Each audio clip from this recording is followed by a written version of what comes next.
Hello everyone, welcome to our channel Ivy Legal. In this video, I am talking about essentials of valid contract. I will be explaining this topic, and this topic is very crucial for judiciary point of view, for law students as well as for those who are in corporate sector. Essentials of valid contract. Contract में enter होने से पहले कुछ valid essentials होते हैं जो हम discuss करेंगे, and those essentials are covered under section 10 of Indian contract act. So starting with the very first essential, सबसे पहला एसेंशियल है कि an agreement, there has to be an agreement. तो अग्रीमेंट से यहाँ पर क्या मतलब है? अग्रीमेंट की definition section 2 sub section E में डिफाइंड है कि अग्रीमेंट क्या होता है. तो अग्रीमेंट का एक्सप्लेनेशन ये है कि there should be a promise plus consideration forms an agreement. आपने प्रॉमिस, मतलब प्रॉमिसर और प्रॉमिसी के बीच में प्रॉमिस हो जाए और उस प्रॉमिस में कंसिडरेशन इन्वॉल्व हो, समथिंग इन रिटर्न, तो वो अग्रीमेंट हो जाएगा. And both parties must have consensus ad idem, मतलब कि मीटिंग ऑफ माइंड्स होना चाहिए. तो दिस इज एन अग्रीमेंट. दोनों पार्टी के बीच में consensus, same meeting of minds हो plus consideration and promise available हो, तो वो अग्रीमेंट हो जाएगा. For any contract it is essential that there must be an agreement. Moving on to second essential, agreement made with free consent. This C stands for with. तो यहाँ पर second point में heading बताती है agreement made with free consent of parties. अब यहाँ पर इससे क्या मतलब है कि जो कंसेंट है पार्टी टू द कॉन्ट्रैक्ट की जो कंसेंट है वो it should not be caused by coercion under section 15, undue influence under section 16, fraud under section 17, misrepresentation under 18 और mistake subject to the provision of section 20, 21, 22. तो मतलब free consent होना चाहिए. मतलब कंसेंट फ्री कब होगी? फ्री तब होगी जब वो अफेक्टेड ना हो, तब वो कॉज ना हो between the sections falling under section 13 to 22. It should not be affected by 13 to 22, then it will become a free consent. अभी हम सिर्फ ओवरव्यू पढ़ रहे हैं बिकॉज ये एसेंशियल्स हैं, ये हमको जानना जरूरी है. इसके अंदर जो डिटेल्ड सेक्शंस कवर हुए हैं वो सेक्शन वाइज हम अपनी वीडियो में एक्सप्लेन करेंगे, अलग से सेक्शन वाइज वीडियो आएगा उसका. Coming on to third essential, agreement entered with parties competent to contract. यहाँ पर मतलब क्या है? सेक्शन 11 एंड 12 में बताया है कॉम्पिटेंसी ऑफ पार्टीज़ के बारे में. तो जो कॉन्ट्रैक्ट की पार्टीज़ हैं जो एंटर हो रही हैं अग्रीमेंट में, those parties must be competent, and those parties become competent if they have attained the age of majority. पहला पॉइंट, मेजोरिटी की एज हो गई हो. दूसरा, they are of sound mind. तीसरा, not disqualified from contracting under any law for time being in force. TBF is for time being in force. तो यहाँ पर तीन चीज़ें अगर फुलफिल हो जाती हैं तो that means the parties are competent. Moving on to the fourth essential, that is lawful consideration. अब जो अभी हमने पढ़ा था एग्रीमेंट की डेफिनेशन में एज अंडर सेक्शन 2E, यहाँ पर हमने पढ़ा था फर्स्ट एसेंशियल में कि there must should be promise plus consideration which forms an agreement. ठीक है, और कॉन्ट्रैक्ट के लिए it is essential to have an agreement. तो अब यहाँ पे फ्लो समझो, प्रॉमिस में कंसिडरेशन जोड़ा तो अग्रीमेंट बना, और अग्रीमेंट जरूरी है कॉन्ट्रैक्ट को होने के लिए. तो क्या अब उस अग्रीमेंट में जब कंसिडरेशन आ रहा है तो कंसिडरेशन लॉफुल होना चाहिए.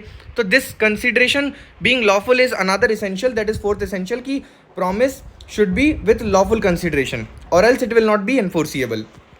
Coming on to fifth essential, that is lawful object. Object जो है कॉन्ट्रैक्ट का वो लॉफुल होना चाहिए. ठीक है, लॉफुल से मतलब क्या है कि it must not be illegal और it must not be forbidden by law. For example, if there is a K stands for contract, तो K, if there is a contract for supply of drug, then that is void because it is prohibited by law. So here the object is not lawful, so it is not a valid contract because it is not fulfilling the essentials of section 10 as we are discussing right now. Coming on to sixth essential, agreement not to be declared void under Indian contract act. तो Indian contract act में कुछ contracts void declare किए गए हैं, मतलब कि वो contracts existence में नहीं आएंगे, वो वॉइड माने जाएंगे, उनकी कोई लीगैलिटी वैलिडिटी नहीं होगी. तो those agreements are covered under section 25 to 30. तो यहाँ पर कौन से कॉन्ट्रैक्ट्स हैं? वो contract in restraint of marriage, contract in restraint of trade और agreement based on wagering, wager agreements. All these are declared void. तो ये अग्रीमेंट जो वॉइड डिक्लेयर हो चुके हैं by Indian contract act will not fall under, will not be termed as a valid contract. Coming on to seventh essential, formalities under different laws. अब यहाँ पर क्या मतलब है कि ये एसेंशियल बताता है कि इंडियन कॉन्ट्रैक्ट एक्ट के अलावा क्या हमको किसी दूसरे एक्ट की फॉर्मेलिटीज़ पूरी करनी है. तो ये बोलता है yes, act not only require an agreement to be, सही, इंडियन कॉन्ट्रैक्ट एक्ट क्या रिक्वायर करता है कि agreement either can be written और in oral form. But if any other law requires an agreement to be in written form and signed in presence of witness, then that requirement must be fulfilled. For example, Indian Contract Act हमको क्या बोलता है कि agreement either can be in written or in oral form. But जब आप immovable property की cell कर रहे हो तो that is subject to Transfer of Property Act. Specific law overrides the general law. तो यहाँ पर Transfer of Property Act govern कर रहा है उस सेल ऑफ immovable property को, and Transfer of Property Act requires a sale deed to be written and registered so that requirement of TOPA is to be fulfilled. तो यहाँ पर अब क्योंकि वो स्पेसिफिक लॉ से डील कर रहा है तो फॉर्मेलिटीज उस स्पेसिफिक लॉ की पूरी करना ज़रूरी है अंडर द कॉन्ट्रैक्ट. तो contract of sale of removal property अगर हो रहा है तो भले ही कॉन्ट्रैक्ट इंडियन कॉन्ट्रैक्ट एक्ट बोलता है कि agreement can be written oral, but क्योंकि वहाँ पर स्पेसिफिक लॉ अप्लाई हो रहा है ट्रांसफर ऑफ प्रॉपर्टी एक्ट जो बोलता है कि सेल डीड को रजिस्टर होना ज़रूरी है, it must be in writing, then in that case वो रिक्वायरमेंट पूरी करना ज़रूरी है as per the transfer of property act. Coming on to eighth essential, that is intention to create legal relationship. इसको हम थोड़ा डिटेल में डिस्कस करेंगे intention to create legal relationship को. तो यहाँ पर ये एक चार्ट है intention to create legal relationship का जिसमें 3 मेजर केसेस डिस्कस करेंगे.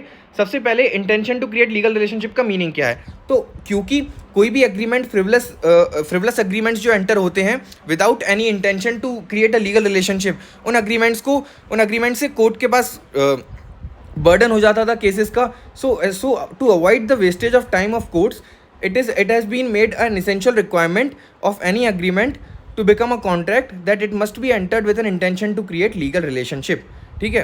अब there is no as such specific section in Indian Contract Act which requires to create legal relationship, but this is an essential which has been evolved from judicial pronouncements. तो अब यहाँ पर सबसे पहला judicial case क्या है, McGregor versus McGregor. In this case husband and wife filed a suit against each other.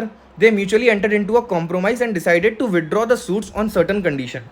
अब क्या हुआ, हस्बैंड एंड वाइफ ने एक दूसरे के अगेंस्ट केस फाइल किया था और फिर लेटर ऑन उन्होंने म्यूचुअली कॉम्प्रोमाइज सिचुएशन में डिसाइड कर लिया कि ठीक है हम एक दूसरे से कॉम्प्रोमाइज़ करते हैं और ये केस को यहाँ पे टर्मिनेट करते हैं. यहाँ से हम लोग अब एक दूसरे के अगेंस्ट केस फाइल नहीं करेंगे on the condition that husband would pay to wife certain sum if wife agrees not to pledge his credit. मतलब कि वाइफ हस्बैंड के नाम पर कोई पैसा उधार नहीं लेगी अब से. तो अगर वाइफ हस्बैंड के नाम पे अब से कोई पैसा उधार नहीं लेगी तो इस बात पे हस्बैंड वाइफ को कुछ एक्स्ट्रा अमाउंट पे करेगा और इस कंडीशन पे वो अपना सूट विड्रॉ करते हैं, वो कॉम्प्रोमाइज़ में एंटर होते हैं. तो इस केस में ये हेल्ड हुआ कि there was an intention to create legal relationship because of which the suits were withdrawn. यहाँ पर जो सूट आपस में एक दूसरे के अगेंस्ट जो फाइल किया था वो विड्रॉ हुआ है ऑन द कंडीशन कि कि वाइफ हस्बैंड का क्रेडिट प्लेज नहीं करेगी और हस्बैंड इस बात को लेके कुछ अमाउंट पे करेगा. तो इसीलिए there was an intention, court ने ये रूल आउट किया कि there was an intention to create legal relationship जिसके बेसिस पे सूट्स विड्रॉ हुए हैं. So this was held in this case. Coming on to second case, Balfour versus Balfour, ये बहुत फेमस केस है. यहाँ पर हस्बैंड ने प्रॉमिस किया था 30 pounds to wife for her treatment in Ceylon. Sri Lanka जो अब श्रीलंका है वो पहले सीलोन था.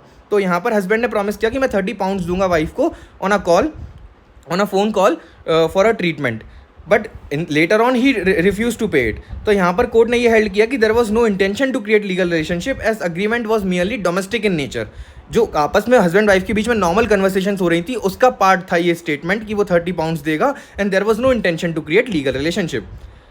And therefore, it was also observed that most agreement between husband and wife don't intend to enter into legal relation as they are part of a normal conversation. तो ये था बेल्फर versus Balfour का case. Coming on to another important case that is Jones versus Padavatton. इस case में क्या हुआ कि एक मदर थी, उसने अपनी डॉटर को बुलाया कि वो अपने डॉटर को बुलाया बाहर से जहाँ वो अलग, अपनी डॉटर और मदर दोनों अलग अलग रहते थे. तो मदर ने डॉटर को बुलाया कि वो उसके साथ रहे and in the exchange of monthly maintenance of 42 pounds and a place to live. तो मदर ने बोला कि तुम अगर आ जाओगी मेरे साथ रहोगी तो मैं तुमको एक जगह दे दूंगी रहने के लिए और 42 पाउंड्स मंथली मेंटेनेंस दूंगी अगर तुम मेरे साथ रहोगी तो. तो daughter agreed for this and she was, और वो आकर उसको बार के लिए स्टडी करना था for 3 years and after 5 years. अब 3 साल उसने जब स्टडी करी उसके बाद जब 5 साल वहाँ पर वो मदर के साथ रही उसकी रिलेशनशिप दोनों के बीच में ख़राब होने लगी and because of this mother stop the payment and asked her out of a house. तो मदर ने बोला कि तुम घर छोड़ के चली जाओ, रीज़न बीइंग कि तुमने मतलब क्योंकि तुम्हारी रिलेशनशिप आपस में ख़राब हो गई तो उसने मदर ने डॉटर को घर से बाहर निकाल दिया. अब यहाँ पर in this case court majority agreed that this was a mere social arrangement with no intention to create legal relationship. यहाँ पर जो मदर ने 42 पाउंड्स प्रॉमिस किया था that was मियर social relationship and there was no intention to create legal relationship. तो यहाँ पर the term that intention to create legal relationship has been given various stances by the court in the case of McGregor, Belfer versus Belfer and John versus Pedawater. तो आप इन cases को use कर सकते हैं as per your requirement. This was all about this essentials. मिलेंगे अगली video में जहाँ बात करेंगे कुछ और सेक्शंस के बारे में. Till the time, goodbye, thank you.